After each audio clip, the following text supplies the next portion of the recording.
It is the end of January and this is my garden right now. It is currently snowing and clearly I can't work in my garden right now, but I can plan for my garden in the spring. I'm Pamela Henry, and even though it's snowing outside, I love to think about my yard and anticipate spring and being able to plant my garden. So this is a really great time to do some pre-planning. So if you have the Success Choice Planner and a part of the Success Choice system, some of the to-dos in January for your house and yard are to plan your vegetable garden and to plan your flower garden and to order garden seeds. I love to still get seed magazines.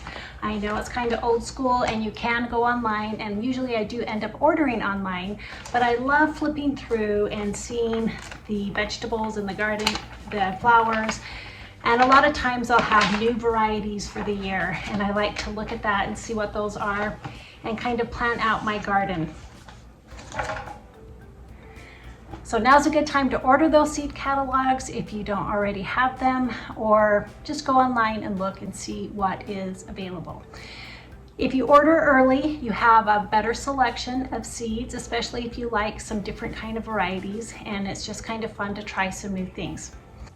And what I like to do is I like to draw out my garden plots on graph paper so that I can plan. I like to just be able to see what's going to go where, so I know how much to order and what plants to get. I have 6 tips for planning your spring garden that might be helpful for you. The first is to think about what your family likes to eat. If no one in your family likes broccoli, don't plant broccoli. If your family absolutely loves fresh salsa and marinara sauce, by all means plant tomatoes and onions and peppers and herbs and the things that you like in your salsa and marinara. So whatever it is that your family likes, consider planting those things, and don't worry about the things that your family doesn't like. Although it doesn't hurt to try some new things if they haven't tried them before, just for some variety.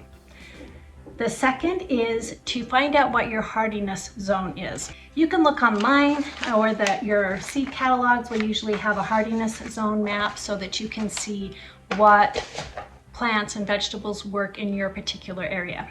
If you have a warmer, hotter climate, some of the plants need to get colder and have a little bit of a frost to work the best. Or if you live in a colder climate and your plant can't handle getting colder, then that plant's not going to work where you live. So find out what your hardiness zone is, and when you go to order, it will tell you what hardiness zones that plant is good for, so that you make sure that you're ordering appropriate things for your area. The third tip is to learn what plants work well together. Some plants work really well together if they're planted close to each other. Some actually help prevent some of the pests that the other plant typically gets, or they work well flavor-wise, or whatever the reason, they just work well together. And some things you should avoid planting together because maybe they have similar pests that if you plant together, they're more likely to have that pest. So check and find out what plants work well together. I actually have a list that I have a link for in the description if you want to find out what plants work well together and what plants you should avoid planting together. You can just click on that link and get that list. The fourth tip is to rotate your crop.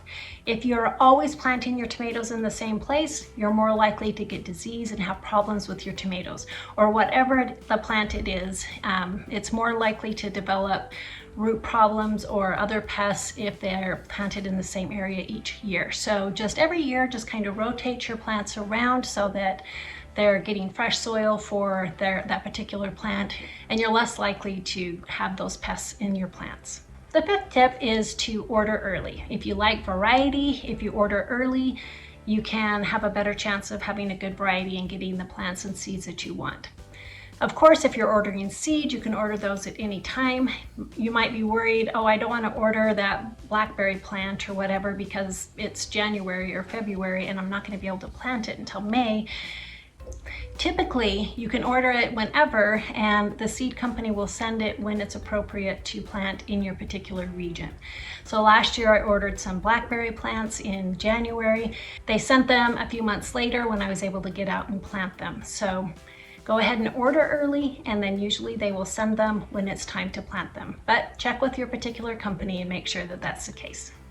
And then 6, as I already alluded to, try some different varieties, try some new things, experiment and try some new vegetables, some new fruits, some different things that your family might enjoy.